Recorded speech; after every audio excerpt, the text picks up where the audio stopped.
Lieutenant Marcus "Tank" Rodriguez had seen enough combat in his 8 years as a Navy SEAL to know when someone was trying too hard to look ordinary. The woman walking through the field hospital's corridors moved with a precision that made his trained eye twitch with curiosity. She wore standard medical scrubs, her auburn hair pulled back in a simple ponytail. But there was something about the way she carried herself that didn't match her nurse's uniform. Dr. Sarah Chen had been working at the Forward Operating Base Hospital in Afghanistan for 6 months. To everyone around her, she was just another dedicated nurse who had volunteered for the dangerous assignment. She smiled at patients, changed bandages with gentle hands, and stayed late to comfort wounded soldiers. Nobody questioned her background or wondered why she sometimes disappeared during her off hours. Marcus had arrived at the base 3 days earlier with his team, after taking shrapnel in his leg during a mission gone wrong. The wound wasn't serious, but command had ordered him to stay put until the medics cleared him for duty. He spent his time observing the hospital staff, partly out of boredom and partly out of habit. SEALs were trained to notice everything, especially things that seemed out of place. Sarah first caught his attention when she was helping a wounded Afghan interpreter who had been brought in after an IED attack. The man was delirious with pain and fear, speaking rapidly in Pashto about Taliban fighters who had tortured him. Most of the medical staff looked helpless as they tried to calm him down. Sarah, however, responded to him fluently in his native language, not just with basic medical phrases but with the kind of complex vocabulary that came from deep cultural understanding. When Marcus asked another nurse about Sarah's language skills, he was told she had studied abroad in college. It was a reasonable explanation, but something about it felt incomplete. College exchange programs didn't usually teach someone to speak with the regional accent Sarah had used, or to know the specific cultural references that had calmed the interpreter so effectively. The second thing that caught Marcus's attention was how Sarah moved through the hospital during emergencies. When wounded soldiers were brought in, chaos usually followed. Medical staff rushed around, bumping into each other, voices raised in urgency. Sarah never seemed to be part of that chaos.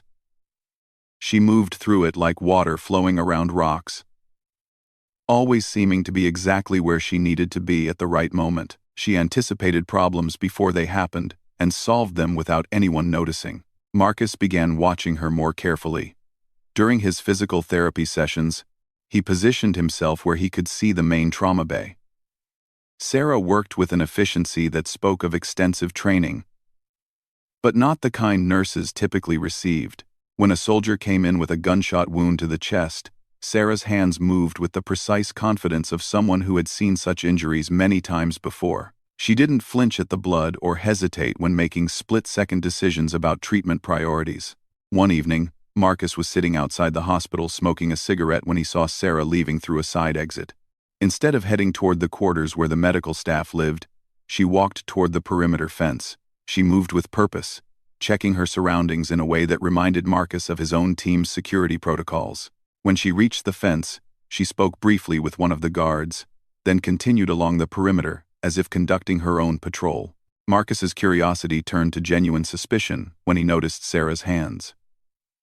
During his years in special operations, he had learned to read people's histories in the details others missed. Sarah's hands were soft enough to belong to a nurse, but there were small calluses on her fingertips and palms that came from weapons training. The way she held medical instruments sometimes shifted into grips that would be more appropriate for combat knives. These weren't conscious movements, but muscle memory that surfaced when she wasn't thinking about it. The more Marcus observed, the more questions he had. Sarah knew too much about battlefield medicine, spoke too many languages with too much fluency, and moved with the kind of situational awareness that came from combat experience. She was clearly intelligent and well-trained, but her background didn't add up to what he was seeing. Marcus decided to test his suspicions. During one of his medical checkups, he mentioned a firefight his team had been in near Kandahar, deliberately getting some of the details wrong. Most medical staff would either not notice or politely correct obvious mistakes. Sarah, however, caught the errors immediately and corrected them with information that wouldn't have been available in official reports. When Marcus asked how she knew such specific details, she claimed to have read about it in intelligence briefings that nurses weren't supposed to have access to. The mystery deepened when Marcus overheard a radio conversation between Sarah and someone at the base's intelligence office. She was asking about recent Taliban activity in the region, using military terminology, and asking questions that showed a sophisticated understanding of tactical situations. When she noticed Marcus listening, she quickly ended the conversation and claimed she was just worried about the safety of the medical staff. Marcus began to suspect that Sarah was more than she appeared to be, but he couldn't figure out exactly what she was hiding. His team members, who had also noticed her unusual behavior, speculated that she might be military intelligence or possibly CIA. Marcus thought she might be special operations herself, perhaps from a classified unit that used medical cover for their missions. The truth was more complex than any of Marcus's theories. Sarah was indeed much more than a nurse, but her real identity was so classified that even most military personnel weren't aware of her unit's existence.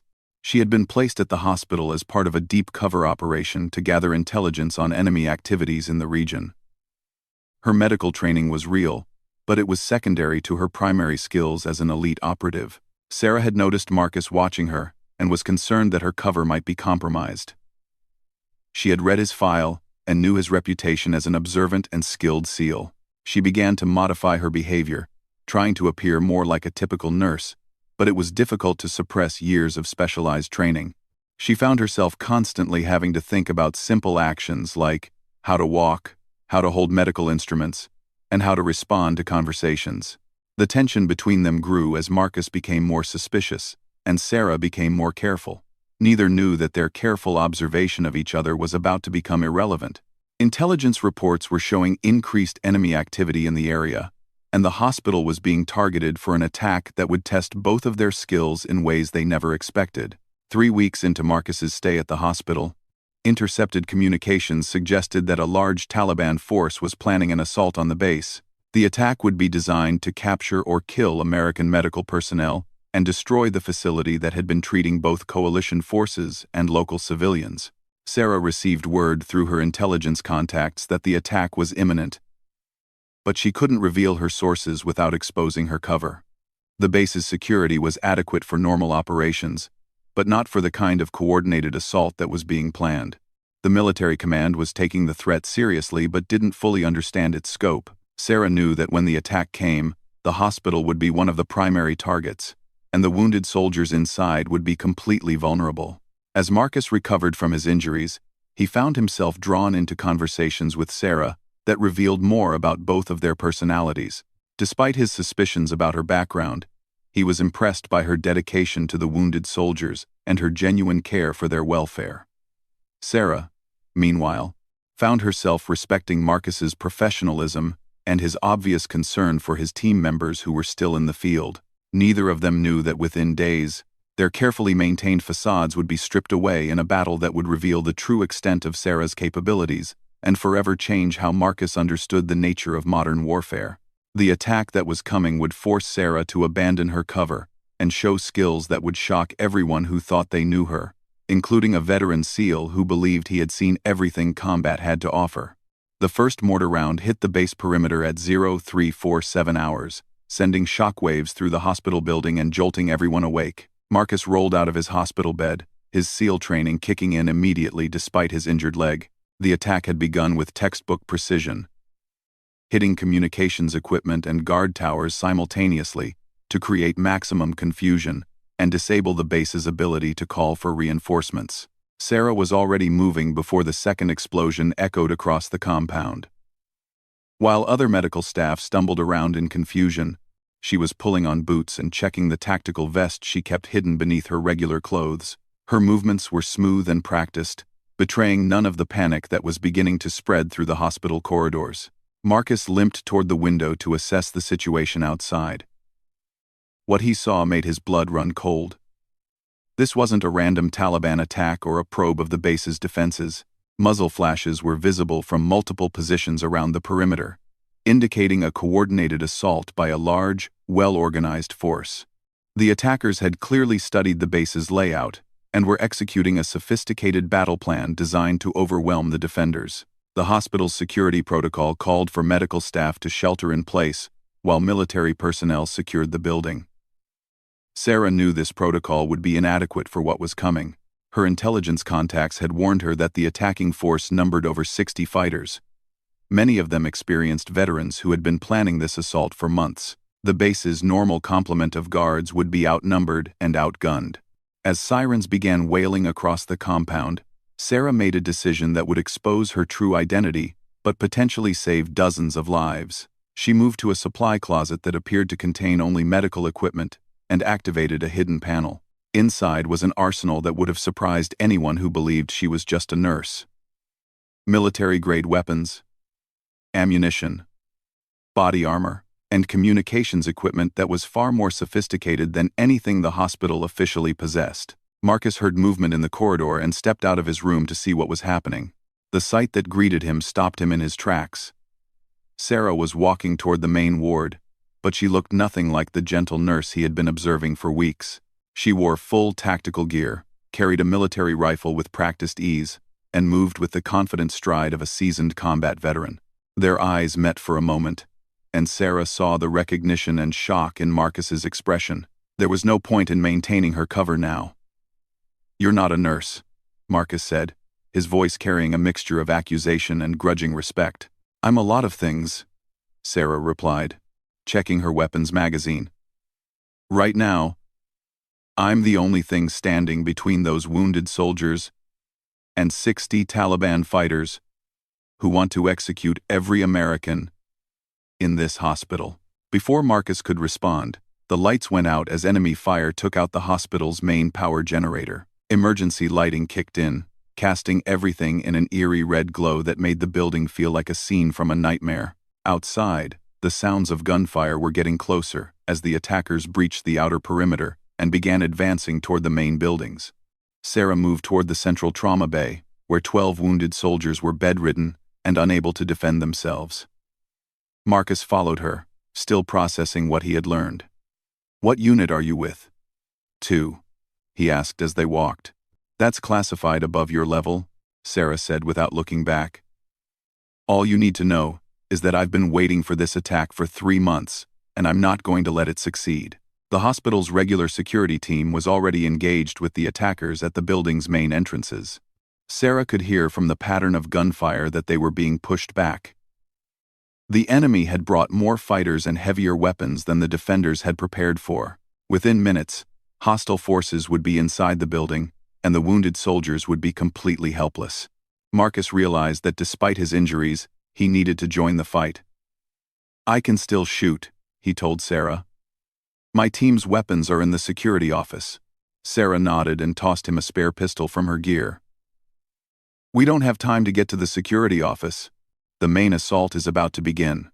As if summoned by her words, the sound of breaking glass came from multiple directions as Taliban fighters began smashing through windows and forcing doors throughout the hospital. Sarah positioned herself at the entrance to the trauma ward, using the doorframe for cover.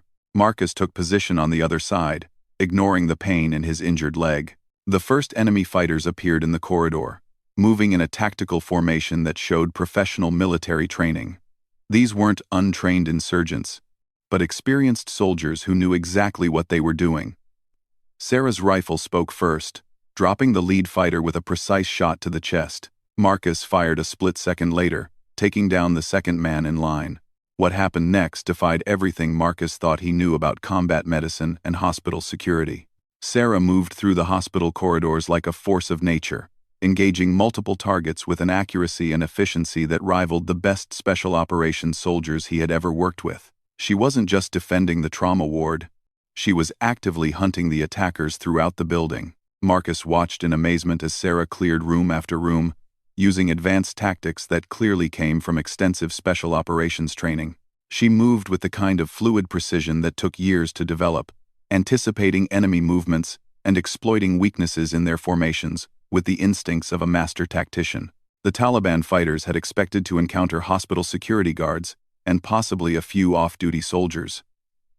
They were completely unprepared for the level of resistance they met from Sarah.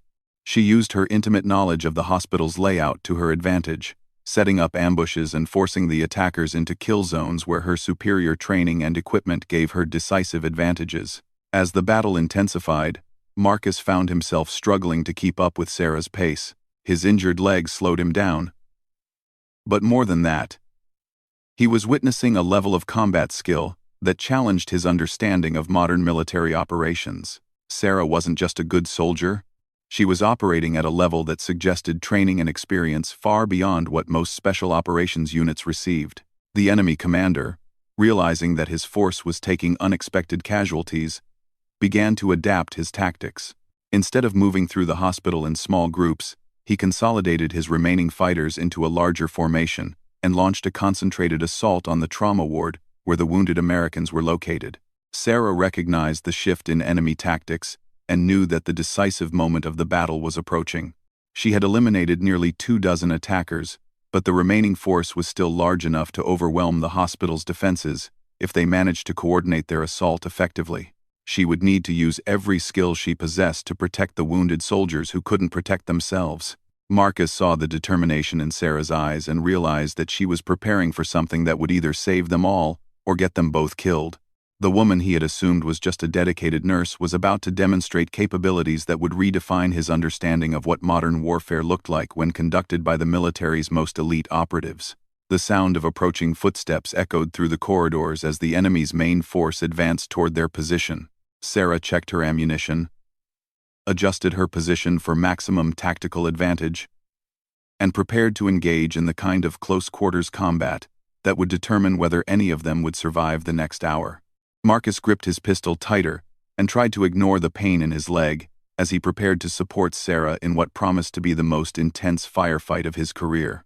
He still didn't know exactly who she was or what unit she belonged to, but he was beginning to understand that he was about to witness something extraordinary. 23 Taliban fighters moved down the main corridor toward the trauma ward in a coordinated assault formation. They had learned from the devastating losses they had suffered earlier and were now moving as a unified force, using covering fire and tactical communication to avoid the ambushes that had decimated their advance teams.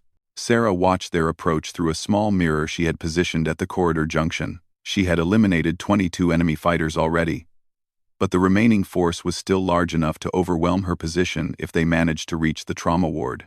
The wounded soldiers behind her couldn't be moved, and there was nowhere to retreat. This would be her final stand.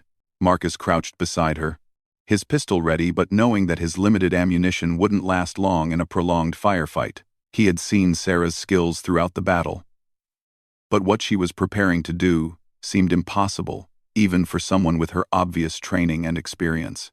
"How many rounds do you have left?" Marcus asked quietly. Sarah checked her weapon and spare magazines. "Enough," she said simply. Marcus noticed that she had switched to a different rifle, one that he hadn't seen her carry before. This weapon was more advanced than standard military issue, with modifications that suggested it was designed for precision shooting in confined spaces. The Taliban fighters were moving methodically, checking each room as they advanced. Their commander was using hand signals to coordinate their movement, and they were maintaining proper spacing to minimize casualties from defensive fire. These were experienced soldiers who had learned from the losses they had suffered earlier in the battle. Sarah activated a communication device that looked different from standard military equipment. She spoke briefly in a language Marcus didn't recognize, then listened to a response that seemed to satisfy her. When she finished the conversation, she turned to Marcus with an expression of grim determination.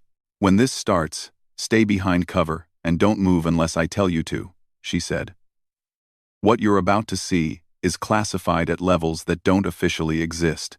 Before Marcus could ask what she meant, Sarah moved into action. What followed was the most extraordinary display of combat skills Marcus had ever witnessed.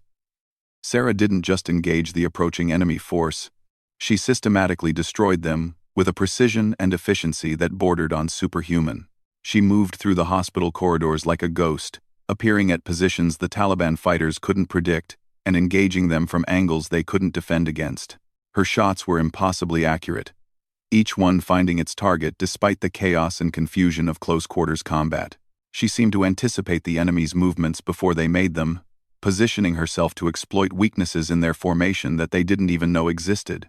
Marcus watched through the doorway as Sarah eliminated fighter after fighter with methodical precision.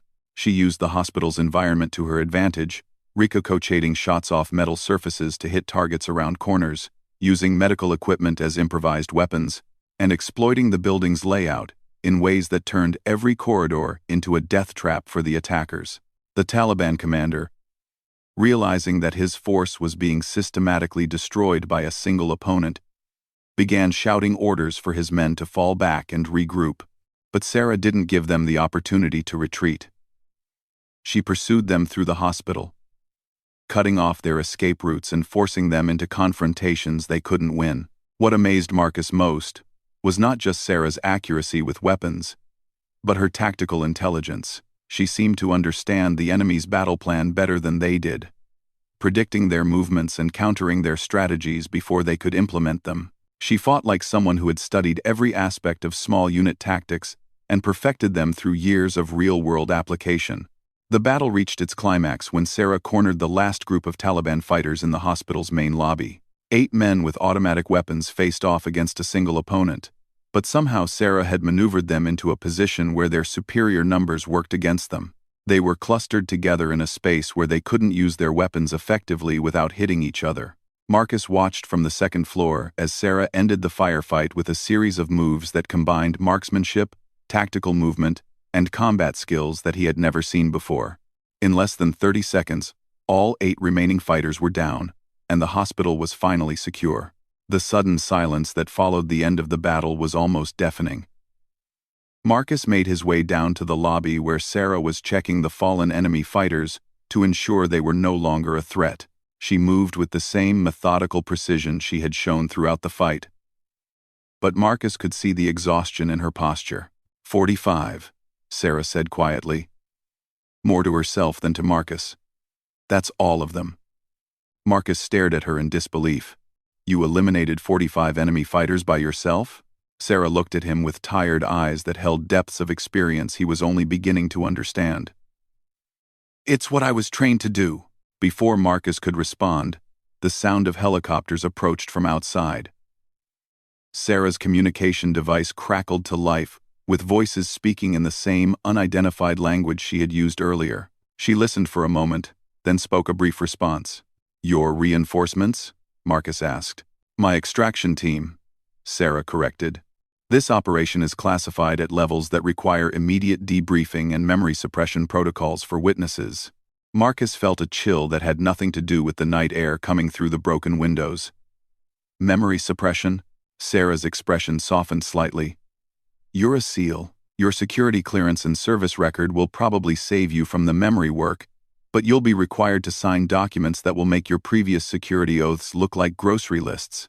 The helicopters landed outside, and Marcus could see figures in unmarked tactical gear moving toward the hospital. Sarah began collecting her weapons and equipment, erasing evidence of her presence with the same systematic thoroughness she had shown in combat. What unit are you really with? Marcus asked again. Sarah paused in her equipment check and looked at him seriously. There are special operations units that operate so far outside normal military structure that they don't officially exist. When conventional special forces aren't enough, when the mission requirements exceed what even SEALs and Delta Force can accomplish, there are other options. The unmarked soldiers entered the hospital lobby, and Marcus saw that they carried equipment and wore gear he didn't recognize. Their unit patches were symbols he had never seen before, and they moved with the kind of professional competence that suggested training beyond anything in the conventional military. Sarah spoke with their team leader in that unidentified language, then turned back to Marcus. The official report will say that Taliban fighters attacked the hospital and were repelled by base security forces with assistance from off-duty military personnel. Your actions tonight will be recognized, but the details of what happened will be classified. Marcus watched as Sarah's team began processing the scene with equipment that seemed designed to eliminate traces of what had actually occurred. Will I see you again? Sarah considered the question for a moment. Probably not. My unit doesn't maintain normal military relationships, but if you ever hear stories about impossible missions accomplished by people who aren't supposed to exist, you'll know that some of those stories might be true. As the extraction team finished their work, Sarah approached Marcus one final time. You're a good soldier, she said. Your country is lucky to have people like you willing to serve in conventional forces. But sometimes, the threats we face require responses that go beyond conventional capabilities. Marcus watched as Sarah and her team disappeared into the night, leaving him with questions he knew would never be fully answered. The medical staff was already returning to the hospital, and base security forces were arriving to secure the area. The official investigation would begin soon, and Marcus knew that his account of the night's events would be carefully edited to remove any reference to Sarah's true capabilities. Over the following weeks, as Marcus recovered from his injuries and returned to his unit, he found himself thinking about what he had witnessed. The woman he had assumed was just a dedicated nurse had demonstrated combat abilities that challenged everything he thought he knew about modern warfare and military capabilities. Marcus never saw Sarah again, and no amount of discreet inquiry through military channels yielded any information about her real identity or unit affiliation. But sometimes, when he heard rumors about impossible missions or read intelligence reports about threats that had mysteriously disappeared, he wondered if Sarah and others like her were still out there, protecting people who would never know they existed. The hospital was rebuilt and continued its mission of treating wounded soldiers. The attack was recorded in official records as a failed Taliban assault that was repelled with minimal casualties. Marcus received a commendation for his actions during the battle, but the citation made no mention of the mysterious nurse who had single-handedly eliminated an entire enemy assault force. Years later, when Marcus had retired from active service and was training the next generation of SEALs, he would sometimes tell carefully edited versions of that night to illustrate lessons about situational awareness and the importance of never underestimating an opponent. He never mentioned Sarah by name or described her true capabilities, but he used the experience to teach young soldiers that the world of modern warfare contained depths they couldn't imagine. The wounded soldiers Sarah had protected that night went on to recover and return to their own units, never knowing how close they had come to death or who had saved them. The base commander received reports about the attack that credited superior planning and defensive measures for the successful defense. The truth about what had actually happened remained buried in classified files that few people would ever have clearance to read. Marcus kept the secret of what he had witnessed, understanding that some truths were too dangerous to share, and some heroes were meant to remain anonymous. But he never forgot the lesson Sarah had taught him about the difference between what people appeared to be and what they actually were capable of accomplishing when everything was on the line.